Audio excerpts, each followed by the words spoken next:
is the Director of Projects. David? Thank you very much, Sam, and welcome back, everybody. I hope you enjoyed your lunch. I've certainly enjoyed the first session very much. Just like to thank the organizers for inviting me here. Also, my personal recognition to Sam and Bob and Fred for all their fantastically hard work.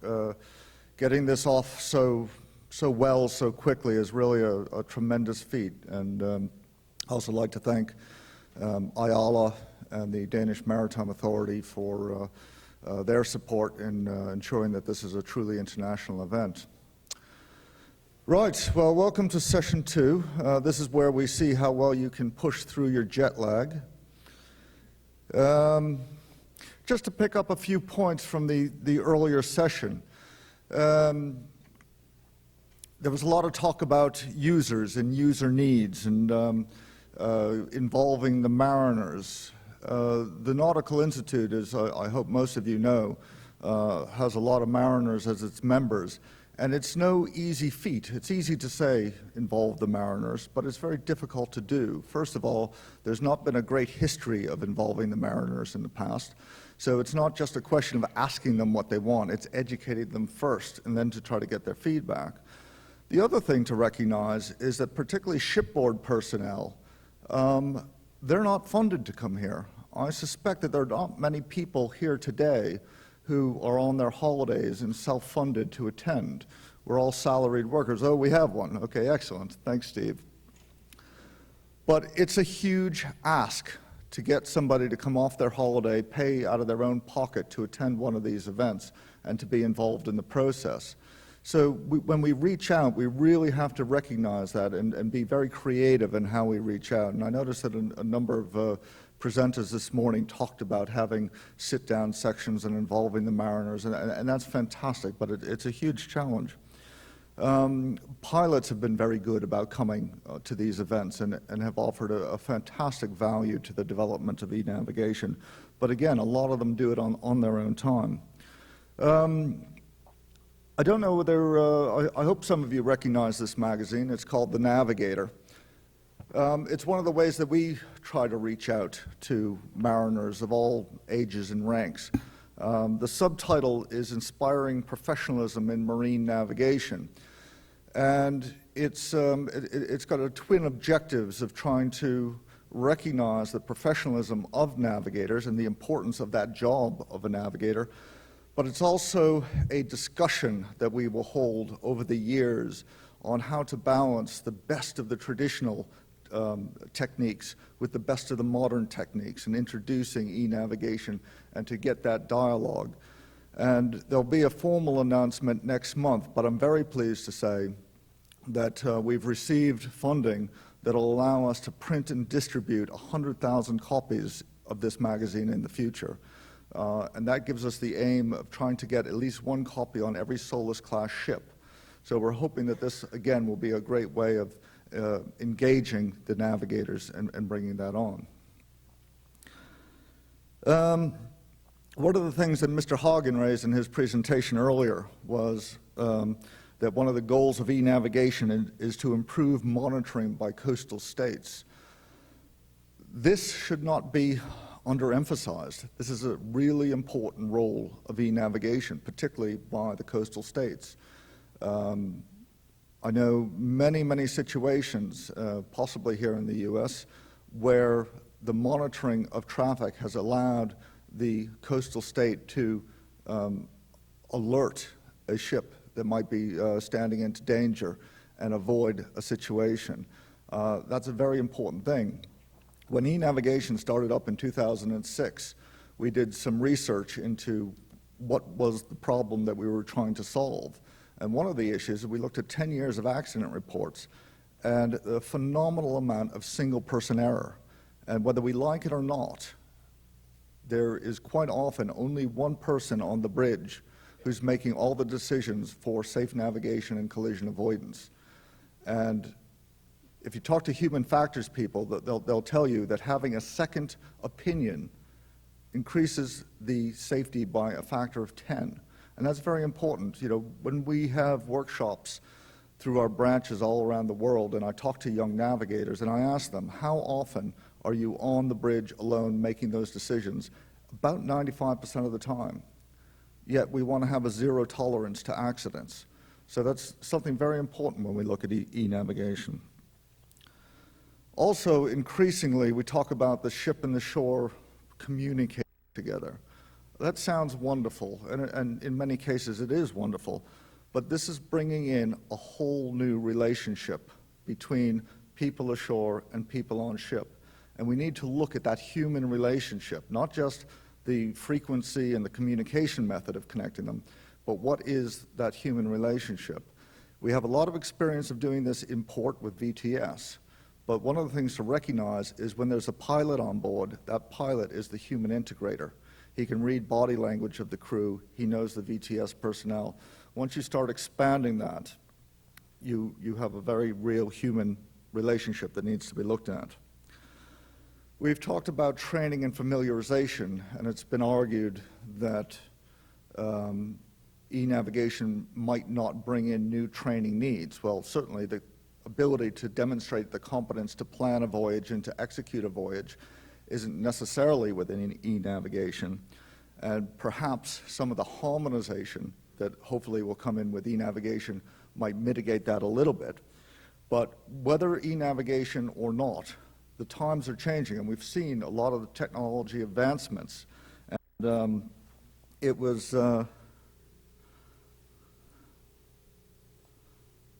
Mike Solosi, you used the term that the navigator would have to interpret data fusion. Is that correct? Now, I haven't seen that term on a syllabus of a training school before. Maybe they have it here, Sam. This is going to be so important in the future. Our navigators will have to interpret data fusion. And this is a new task. It's a new thing to do. And it's going to be so much more important in the future. So while we're doing this, we have to be able to identify new tasks and new competence to be able to do those tasks. Right. This section is on waterway management and environmental stewardship. Mike, you talked about the changing of vessel traffic and all the new players in the industry. Can you put up the next slide? We talked about marine spatial planning and how important that is and how this is going to make the job of navigation that much more challenging, and therefore e-navigation may be the necessity to allow us to navigate safely. We've been involved in some of the MSP debates, and one of the things we recognized was that shipping isn't necessarily well represented in these MSP debates. There's a very strong lobby for energy, there's a very strong lobby for aquaculture, things like that, but in shipping we tend to think, all the seas are ours, but we don't participate in these debates. So the Nautical Institute, in cooperation with the World Ocean Council, has produced this guidance, and it's on our website. It's absolutely free, but it's an aide-memoire for anybody who wants to be involved in those. It talks about rules of thumb for corridor widths between wind farms. It talks about visual conspicuity. It talks about these issues about why you need a certain amount of sea room offshore. I was involved in one exercise where they expected a ship to go through between wind farms, and this is a planning stage, with only a half a mile between the two. And they couldn't understand why that wasn't safe offshore, when in port you had channels that were smaller than that. So this is a way of trying to educate the industry, participate, not to defend shipping, but to make sure that the issues of shipping are taken into account.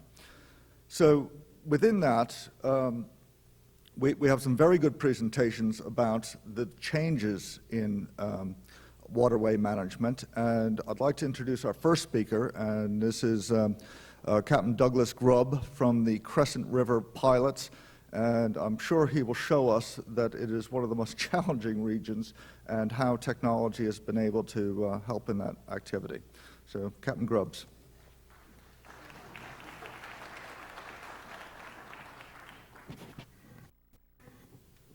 We always have to have something special. Pilots are special. There we go. There we go. Okay, turn it down just a wee bit too fast. Thumbs too. Okay, what's your, it's a pleasure being here. Thank you so much. I appreciate the invitation. I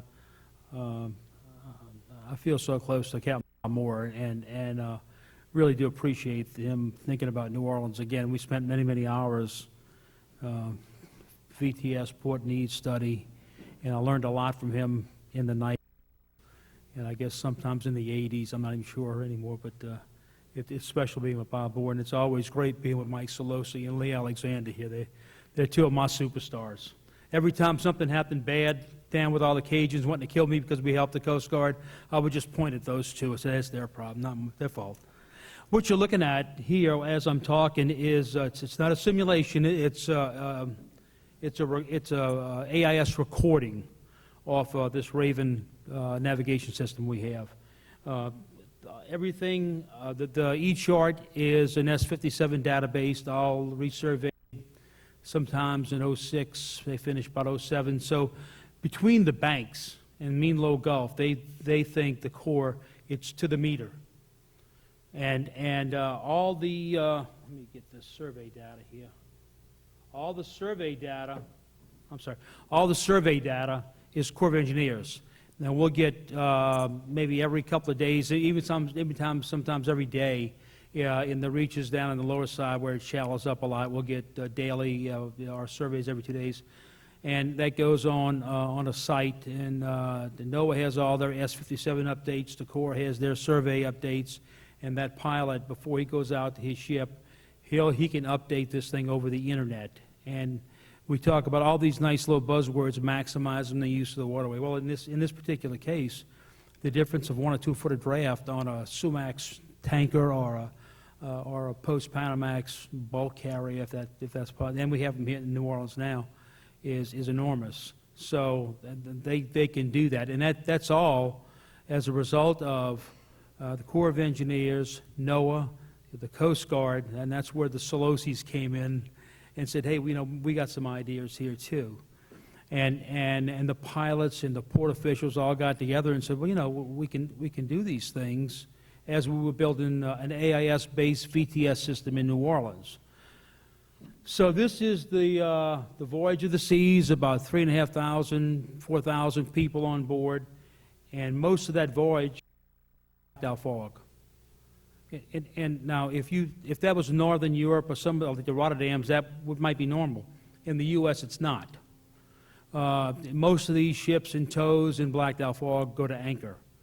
We hosted. I said the pilots hosted the Coast Guard, NTSB, the Captain Port, the Corps of Engineers, and all of the federal and state officials together in a forum to develop a system that we could safely navigate that ship up and down the river in blacked out fog.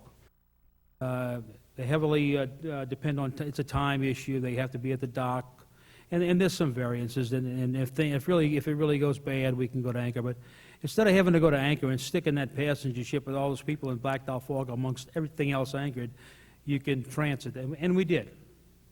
And we developed that. We took all of these, we modeled the ship, we modeled the hydro, we had the relevant authorities do it, had the model, the hydro, brought it all over, in our case, the MyTag, simulated it, and we had all of our pilots go through on zero visibility navigation. And so we delivering services to the port in a safe and efficient manner. And we're extremely proud of this. Now, most of my talk is probably navigation and mega ports. You keep this number in mind, 500,000. Total vessel movements a year between Baton Rouge and sea is 500,000. So now how do you take a cruise ship, in this case, this is just one part of the industry, and stick it amongst 500,000? Well, you can do it. You can do it safely. And what we developed was a floating safety zone. 1 mile ahead, 1 mile below. It's in the CFR. You can look it up. And we developed that with the blessing of the district commander, captain of the port. It's cited in the CFR. And the big issue is the human element, the pilot on board that ship, along with VTS. But the pilot's got the authority to run that safety zone. Can and can't go. Most vessels underway, if it's clear, straight reach, they wouldn't have a problem meeting. But if it's around a point or a bend, because most of these big ships don't use their fin stabilizers, so they roll a lot, you don't want to meet anything of any, or really anybody, around a lot of the points and bends. I'm going to turn it up just a little bit. And so the authority line on board that ship, whether that other vessel, ship tow, whatever, can meet him in that particular area. And so far, as opposed to everybody stop and shut it down, and we'll make everybody else lose money and time, and that ship will have all the way up the river. And that's just too expensive, and we have too many vessels and too many industries that on their ships and their tows getting to where they... So this works out fine, and we've been doing this for... well, we've been piloting ships in Blackdale Fog for years, but this particular type thing, for the last 3 or 4 years, we're getting ready to have another conference. We'll bring in all the relevant people again, and we're going to rethink this and see if we can make it even better. So when the navigators, what do you do to navigation? Everything really is a partnership between shore-based, when I say shore-based, the business people who bring the money and the ships in, port officials, and the federal agencies, the pilots, bringing them in under one authority. And in our case, the harbor safety committees, incredible, federally authorized harbor safety committees. And that's where we developed VTS New Orleans. I can tell you, local people couldn't stand VTS. They didn't want that acronym anywhere around them in the 80s. But when it got to be a reality, that our congressional delegation and pilot to who pays a check, congressional delegations, the governor, we're licensed by the governor, and NTSB and Coast Guard. We listen carefully. When they said, look, this has got to happen, this is a huge industry that's coming up, and we need to have a VTS that's going to assist all this traffic, that's going to be able to control space. I heard this bandied about how do you control directives to the ship. Whether they don't have directives from the VTS, if there's an oil spill or an accident, they can the information will be don't proceed beyond miles so and so. Whatever you have to do, you maneuver your ship, tow, just don't proceed beyond that. And so it's a lot different. You're still responsible for the navigation of your vessel, and VTS and the Coast Guard is responsible for all the oil spill or whatever the accident cleanup might be. But the point I'm making is that Harbor Safety Committee brings together the pilots, the towboat interest, the Corps of Engineers, the Coast Guard, all under one roof. They meet on a regular basis. And things like, well, we have these cruise, like the Port of New Orleans, cruise ships that want to make this a port of call. How much is it worth? Well, it's worth millions. This cruise ship just left New Orleans. He just left, just in spending money, hotels, restaurants, over $1 million alone. So it's worth a lot to a lot of people. The people of New Orleans, the vendors, the hotel, motel association people, it's worth a lot. So if we as pilots and the Coast Guard as a federal authority and the Corps of Engineers and their ability to develop these surveys, and NOAA doing a fantastic job to develop and maintain this S57 database, if they can all come together and do this, and it's proven to be safe over and over and over again, that's a good thing. That's how megaports grow. Right now, and I'll brag a bit, between New Orleans and Baton Rouge, Cebu and Baton Rouge, New Orleans is probably the largest port complex in the world. I don't know if I have any Dutchmen out here. They'll probably give me a little argument, but or yeah, they say I think Singapore is getting pretty big too. But I'll stand on it. We are the largest port complex in the world. The traffic and just the terrain of the river is incredibly difficult if you treat it that way. But if you treat it with a lot of respect and you have proper traffic management and everybody's on the same page, it works fine. AIS, that was another acronym nobody wanted to hear about. Well, I would just keep pointing my finger at it's Solosi's fault. But I was so happy and so proud of that meeting with all the Swedes and Norwegian who were helping to develop that. When we first introduced AIS to the local people, that was the universal language. Immediately, this was not putting up a multi-dimensional display, multi-layer display that's going to answer every question for you, stop every collision. It was just a real simple process of that's the vessel, that's his speed, and that's the particulars on him. And boom, one more time. This is a CPA, TCPA, that simple. Should you rely on that only for navigation? No, we rely on that and radar. But I can promise you, this Raven on those cruise ships, and they're using the best equipment, beats their stuff in speed and accuracy. And it's just because a bunch of people, and I know Lee will say these pilots do it, but these pilots with the Alexanders and the Solosis saying that maybe you ought to look at this. Coast Guard R&D's got this. Or Captain Benny Patterson in Sweden's doing this. And we have AIS doing this. And pulling all this together, bringing this information down, and bringing it down to the Mississippi River and putting it, I can't tell you how many days of my time off I've spent lugging junk it out until we got it, and then, but you stuff. This is good stuff. And this is real simple. So, 10 minutes. 10 minutes, I got to learn how to dance. So when we talk about how all these, in these harbor safety committees, how we get together, everything from facilities to lighting, if it's obnoxious at night, lights are shining out in the river, if they want to build new facilities or put new, what you don't see on here is all the radar contacts, huge amounts of barge that they have on the Mississippi River. You don't see any of that. All of that has to be permitted, but it has to be talked about. Recently, they have a bridge just above New Orleans, the Hewitt-Beyond Bridge. They wanted to widen it. That was about a 3-year process. Those engineers would come over to the Harbor Safety Committee, presentations on this is about what it's going to do, these are the dates, and navigation was reworked time-wise to help them be able to put these large and everything in the large debris and they had. So we didn't slow them down, and the slowness to us on ships was minimal. And when they had to lower the air draft, it was minimal. I mean, in some ports that one another, and this happened. This was in New Orleans, say pre-VTS, and maybe even with the old Coast Guard. It was contentious. It's not. I mean, the first person you want to grab in New Orleans is your Coast Guard guy and bring him.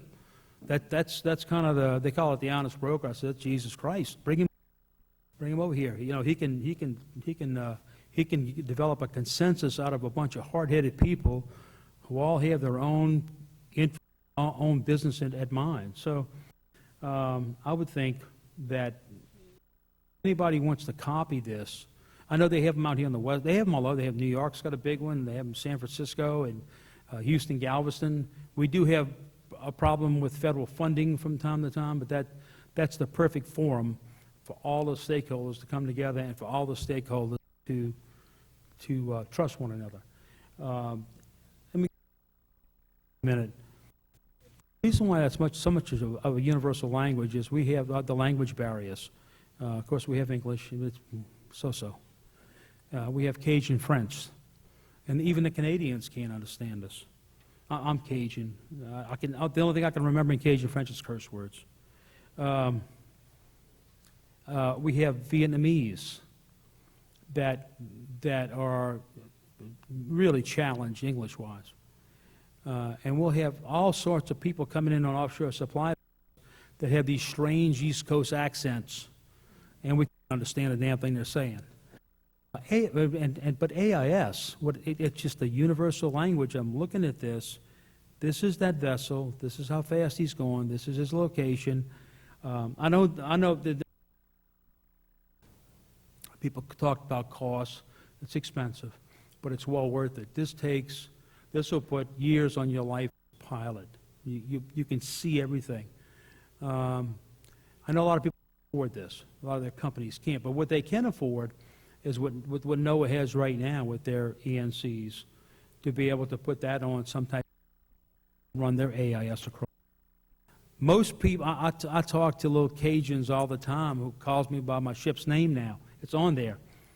And you don't find as many people getting lost. That was a big issue on the Mississippi River or in fog. You'll find some poor little guy scared to death. His boss told him, you better get here and get there now.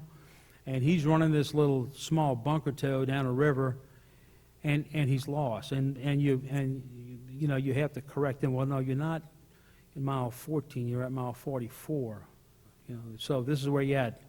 And Kunas radars is a searchlight. They put it right in your face. Yeah, that's you. I see you. I can't see anything else right now. Now, these poor little guys, even though they're not using some parts of the river, they have AIS. It tells them exactly where they're at. So as you develop in this vision, well, you've already got the vision for e-navigation. It's just there's so many loose ends out there. I didn't want to ask any questions because that panel this morning was so good, but there's so many loose ends out there. And I found one of the biggest ones. I didn't hear many questions. You don't take this stuff and dump it out there and say, well, here it is. I mean, because you're gonna get be careful what you ask for. You're gonna get somebody assured. And I'm not talking about VTS. You're gonna get an office in Moscow telling somebody on the ship in the Mississippi River, you're on the wrong waypoints. That's what's going to happen. And now you're going to have to figure this out in court. Well, why did this collision happen? Well, they had an underling in an office, shipping office in Moscow, found out that his Russian ship, or what kind of, he's not on the right waypoint. And they get into a big argument with the pilot. The first thing the pilot's going to do is say, no, this game's over. We're going to anchor immediately. And we get the Coast Guard. But at that time, it's not just a few minutes. It takes more than a few minutes. And in that short period of time, bad things can happen. So I'm going to end my message right now. Get together, talk for different ports, talk to your constituents, see what everybody's interests are, and all you smart people out there, your message is resonating here. I don't think it's resonating anywhere else. Honestly, I don't. I mean, I don't want to be a pessimist. I hope I have a lot of Lee Alexander in me. We don't have a lot of virtual sex, but that message has to get out into the maritime world in a manner in which they can read it and understand it.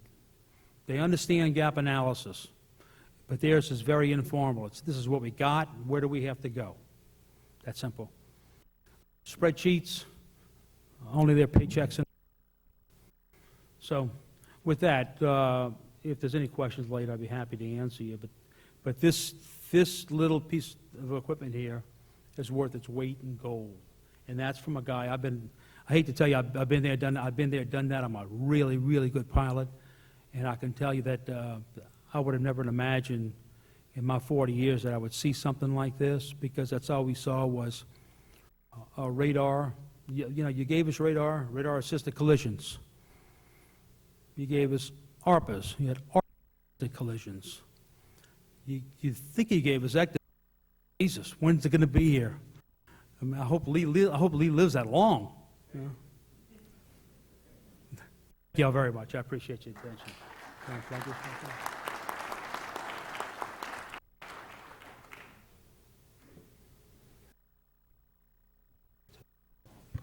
Well, thank you, Captain Grubbs. It's very nice to see a pragmatic approach among professionals being able to pull together and create something that actually works and makes. Right, I'd like to introduce Commander Tama from the U.S. Coast Guard Sector San Francisco to talk to us about